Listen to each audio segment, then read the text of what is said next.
What is up, everybody, and welcome back to the Mid-Level Media channel, your hub for everything physical media and entertainment. I am Ken, here today to review and talk about one of the latest releases from Well Go USA, and that is this Phantasm double pack, this beautiful looking Phantasm double pack with Phantasm 1 and 2 in it. And yeah, this is an awesome release by Well Go, and I don't usually buy a lot of the Well Go releases, so this is one of my first reviews, I think, with this label. So yeah, I'm super excited to get into this one with you guys. But before we talk about it, guys, before I break down both of the movies, do an unboxing, cover what the transfer's like, the special features, all that good stuff, I want to ask that if you are not yet a subscriber of the Mid-Level Media channel, what are you waiting for? Hit that subscribe button for more great content. Also, be sure to like this video, guys. Every single like will help this video out and help this channel grow, and I would definitely appreciate it. And also, be sure to comment down below, guys. What are your thoughts on the Phantasm films? Are they some of your favorite horror films of all times? Is this one of your favorite horror franchises? Let me know in that comment section below. So yeah, getting into this, guys, I ordered this set because, for one, it's a beautiful set. I never picked up the Scream Factory sets that I know came out I'm pretty sure a few years ago. I think that those are a little bit older, because I know that there's Scream Factories for 2 and 3, I believe. And then there's all kinds of big box sets that came out within the last few years. There's like a big box set from Well Go with the Spear that I believe has all 5 films in it. There was another one that came out a couple of years before. So Well Go's been doing the Phantasm releases for quite a long time. So yeah, I got this one because it had 1 and 2 in it. It was a good price, 20 bucks. And this artwork right here, guys, we're going to get into it. We're going to do an unboxing. That is freaking insane. I love the artwork on this. So getting into the movies themselves, this was a first time watch for both of these. And this has been one that I've been wanting to get into for the longest time. This is what I've called like the last like big horror franchise that I've never seen and I know nothing about, like very little about. And it feels like a lot of people more and more like in the past few years are talking about these movies and holding them up on a pedestal as like some of the greatest 70s and 80s horror films of all time, especially with those new box set releases that came out. So I knew I had to get into them eventually, so I thought I would do it with this set and I would talk about it with you guys. So I watched both of these over the course of 2 nights, I think. So the first film, and I'm going to try to talk about both of these movies kind of at the same time instead of breaking them down individually.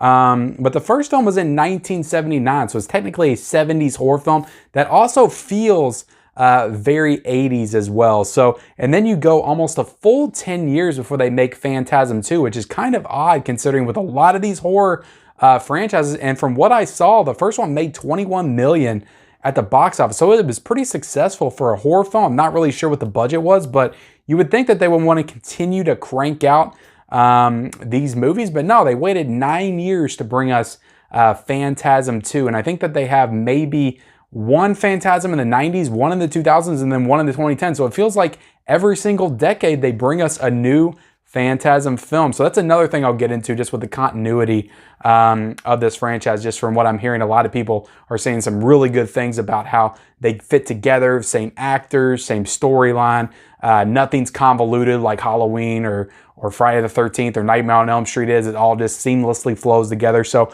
I'm just talking about the first 2. So I enjoyed both of these movies. Both these movies directed by Don Coscarelli. I hope I'm pronouncing his name right, but written and directed by this same guy. I don't know anything else that this guy's done. He could have very well done something else that I've heard of. Maybe he did all kinds of horror movies in the 80s that I'm not aware of, and that's why it took them so long to get to Phantasm. So I'm kind of going off the cuff with this review. I just finished watching the second one. So yeah, Phantasm, the first one, I like this one quite a bit. It has a nice creepy setup starting off in that graveyard with that guy that gets murdered. And then it kind of takes the traditional horror route and kind of builds and has some good pace, some good atmosphere. You have this funeral home. You have this mysterious, creepy, tall man or older man walking around played by Angus Scrimm, who, in my opinion, is the highlight of both of these films. I love him and his performance, Angus Scrimm and his performance as a tall man. Very menacing, very, very creepy, very scary, and I love his performance and some of the things that he does and says in the movie, boy, as he's looking at him from across. It's very creepy and menacing. So I did appreciate Angus Scrimm as the tall man. So yeah, you got the funeral home and it's kind of like a mystery. They're trying to figure out like what happened to their brother. You have this uncle You had this older brother, his younger brother. They're trying to solve the mystery. There's a girl involved that's like trying to lure these guys into the graveyard to get murdered. It goes into some very odd directions. There's points in this movie where you're not really sure like what's real and what's a dream. And I think that that's kind of intentional. It has a very surreal feel to it throughout. And then you get to the end and it's just, they're investigating the funeral home and it just goes in some very batshit places that kind of honestly reminded me a little bit of Beetlejuice. Just some of the places that they went, kind of the door that they went through, and then they landed in this place that reminded me of the same world that they landed in on Beetlejuice with the sandworms. But there's no sandworms. Instead of sandworms, there's these little like druid, like Jawa looking creatures that have like monstrous faces.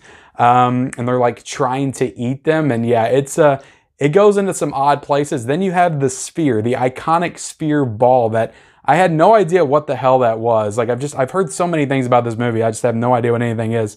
You have all this spear ball that like they go in and it just randomly starts up and just flies down that hallway and attaches itself to somebody's head and just starts spitting their brains out. And immediately when I saw this, it reminded me of the cerebral boar, or I think orb is what they called it, the cerebral orb in Turok 2. And I don't know if anybody played Turok 2 on the Nintendo 64, but I did a lot. I played a lot of multiplayer. And when you got that thing in your possession and you used it against your opponent, it was like the kiss of death because it would hit their head and then you would see your brains like flying off. So I saw exactly where they got that from because I'm almost 100% that Turok probably got that idea from this movie. They had to have because it's like the exact same concept. So that was really cool because it attaches itself and then you just see this scene in the first one. It does it in the second one too, but in the first one in particular, it's this scene where it's spewing out his brains for a good 2 minutes and just getting it all over the floor. And it's a great gore scene. Absolutely fantastic. So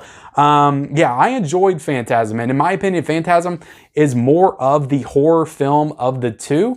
So yeah, I enjoyed this one quite a bit. Performances, okay, they're not great. I think Angus Scrimm is fantastic. Everybody else is just, you know, the typical like cheesy kind of 70s, 80s horror kind of feel. So yeah, I really enjoy this movie. I would give the first Phantasm I'd probably go ahead and give it a 4 out of 5. Again, it's not one that I would put like on the top of my greatest horror of all time, but I really enjoyed that first film. And then you get into the second one.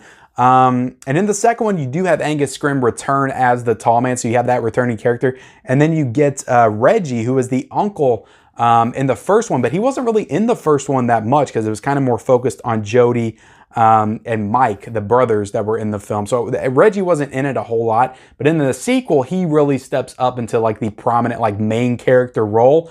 And from what I've seen going on, looking ahead into the 3 and 4, and the one that came out recently, Ravager, he kind of takes that main spotlight role. He's like the common factor between all of them, the linchpin that holds them all together, because I've seen him in every single one of them. So I'm pretty sure that he's the guy that kind of carries it through. So yeah, the second one to me is much more action based because you have Reggie's family in the very beginning of the film, because you have Mike, who's played by a completely different actor because he's grown up. And this was, I don't know why, because this was 10 years later. So I'm not sure why they couldn't get the same actor, but maybe he just decided, he was a kid in the first one, maybe he decided he didn't want to act anymore. So you don't have that. You have a different actor, James LaGrosse, who I think plays Mike in this one. And then you have Reggie. So it's kind of like a road trip, kind of like almost like a buddy revenge thriller in a sense, because they the tall man kills Reggie's family at the beginning of the movie. And then that's how Mike convinces him to go on the road with him on a conquest to take the tall man out. And yeah, they're together, they're loaded up, they've got weapons on them, they're driving in that car, they're all weaponed up. And then there's another factor in there, there's Liz, played by Paula Irvin. She's kind of linked to Mike like telepathically. They're like speaking to each other throughout the film, and then they eventually find each other. There's another girl that's thrown in the mix there that kind of plays Reggie's love interest throughout, which actually leads to some kind of humorous moments throughout. And yeah, so there's a lot of more what I would say action-based moments than there are horror moments, because they are like kicking down the doors and going in there, guns blazing, they're shooting the druids, they've got flamethrowers. At the very end, this like straight up flamethrower in the entire funeral home. And it has a lot of that, you know, kind of multi-dimensional type stuff too, where they're going into that other dimension at the end. But there's a lot more of that throughout this film, and there's more of that dream sequence stuff to where you don't know what's reality and what's real, and they're cutting back and forth between that. So it is a little bit confusing and a little bit more convoluted than the first one, which I think the first one is just more of a straightforward like horror film that gets a little weird at the end. This one kind of embraces that a little bit more and is just more like straight weird and wonky throughout. So I enjoyed the second one, but I will say that I think I like the first one a little bit better. So I'll give the second one a 3.5 out of 5. Still good, both solid movies that I enjoyed the hell out of. I could see rewatching them again and maybe even liking and appreciating them more. And I definitely do want to check out 3 and 4 and then the most recent one, 5 one, because I really haven't heard anything bad about any of these films, and a lot of people hype them up and say it's like one of the best horror franchises as far as like continuity and just consistency throughout the franchise. So getting into the transfer, really solid transfer right here, guys. You do have a 1080p transfer of both of the films. These are both still the same transfers that they used before in the previous Blu-ray box sets and everything, so nothing has changed there. But so really nice transfers. They look good, some nice coloring in there. The blood when it's flying out of the heads look pretty cool. Or not even when it's the red blood. Sometimes it's yellow blood that comes out for reasons that I don't fully understand, but I don't think a lot of stuff in this movie you're really supposed to understand.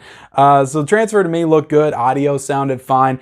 Getting into the packaging of this release is where I think it really shines just beyond the movies. I'm going to cut to the table, show you all a little bit quick unboxing. But what I want to show you is this slipcover, and this is kind of a thing I like. This is the thing I like about this release, but also I don't like about this release, because you have this slipcover right here, which is an awesome slipcover. So you take the disc out right here, guys, and I'll kind of show you all that in the back. Of course, I'm showing you all at the table too, but you got some cool disc art on both of the discs right there. But then you get this poster that's in the slipcover right here, and it's a big bulky poster, and I'm going to open it up for you guys right here and now. And yeah, so on the front, and I hope you guys can see this, you have like the Welgo artwork that they use right there on it. And then you flip it and you have that original Phantasm poster, which is completely awesome. So I definitely want to maybe frame this. The only issue is you know, it's not like it'll have the creases in it and stuff like that. So not exactly the best poster to frame, but those are awesome posters. But then, you know, and there's no Phantasm 2 poster, which I would have thought maybe they would have included that as well. But the problem I have with this is that the slipcover itself, because you put the poster in there, you stuff it in there. So now when you put the Blu-ray in, it doesn't fit all the way and it flies out a little bit easier because that poster was taking up a lot of that space in there. So the only thing I can suggest is maybe putting up like a computer piece of like blank paper up in there, maybe folding it 4 ways and putting it up there would probably keep it in.